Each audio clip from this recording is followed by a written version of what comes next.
Selamat malam kepada Ibu dan teman-teman semua. Di sini kami akan mempresentasikan yaitu terkait proses esterifikasi sintesis isopropil palmitat dari kelompok 9.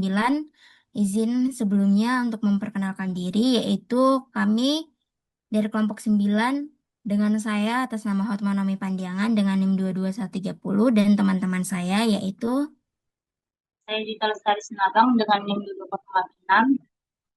Saya Putri Karisma Romali Tambunan dengan NIM 22023.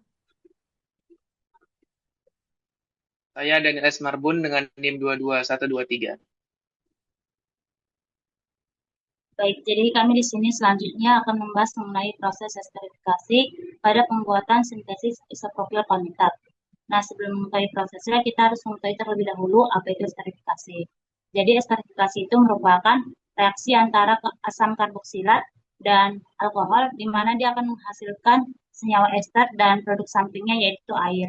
Di mana reaksi ini dapat berlangsung dengan bantuan katalis asam seperti asam sulfat. Nah, jadi pada tugas kami yaitu pembuatan isopropil palmitat menggunakan bahan baku asam palmitat dan juga isopropanol, di mana dia nanti akan dicampur pada tangki pencampur, lalu akan ditambahkan katalis yaitu H2SO4. Keluaran dari tangki pencampur ini nanti akan dialirkan ke reaktor batch, di mana di sini terjadi pemanasan pada temperatur 130 derajat Celcius selama 2 jam. Nah, gugus hidroksil dari asam palmitat ini akan bereaksi dengan atom hidrogen dari si isopropanol, di mana dia akan membentuk air. Sedangkan untuk sisa molekulnya dia akan membentuk senyawa ester. Jadi keluaran dari reaktor batch ini akan menghasilkan si isopropil palmitat dan juga air dan juga sisa senyawa yang tidak ikut bereaksi. Nah, selanjutnya dia akan dialirkan ke cooler. Di sini terjadi pendinginan dengan tujuan untuk menstabilkan aliran sebelum memasuki menara distilasi dan juga untuk menyesuaikan kondisi pada menara distilasi nantinya. Nah, dari cooler ini akan dialirkan ke menara distilasi. Di menara distilasi ini terjadi pemanasan di mana uap panas itu berasal dari reboiler yang dialirkan dari bawah kolom. Berdasarkan perbedaan titik didih, yang memiliki titik didih lebih rendah akan teruapkan dan dialirkan ke atas, sedangkan yang memiliki titik didih yang lebih tinggi dia akan dialirkan ke bawah, di mana pada aliran atas ini dia berupa uap air dan juga uap sisa sedikit isopropanol yang tidak ikut bereaksi.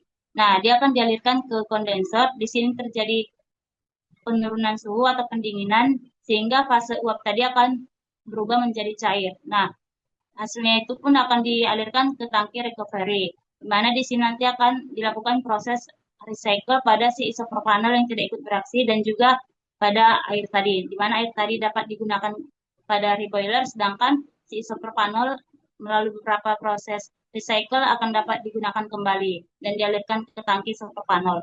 Nah, selanjutnya pada aliran bawah, yaitu keluaran dari aliran bawah ini berupa isopropil palmitat dan juga sisa sedikit senyawa asam yang tidak ikut bereaksi. Dia akan dialirkan ke vakum dryer. Di vakum dryer ini terjadi pemanasan, yaitu tujuannya untuk menghilangkan sisa air yang tadi tidak teruapkan. Kenapa dilakukan dalam kondisi vakum? Karena keluaran dari aliran bawah ini sudah dominan si isopropil palmitat, sehingga untuk mencegah terjadi kehilangannya si isopropil palmitat tersebut. Nah, selanjutnya keluaran dari sini akan dialirkan ke adsorber.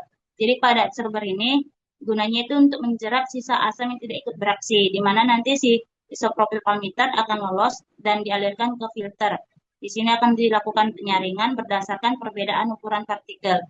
Jadi gunanya yaitu untuk mengharap tujuannya itu di sini untuk mengharapkan keluaran dari filter itu mendapatkan si isopropil palmitat yang lebih murni, di mana dia tidak mengandung senyawa lain dan juga impurities.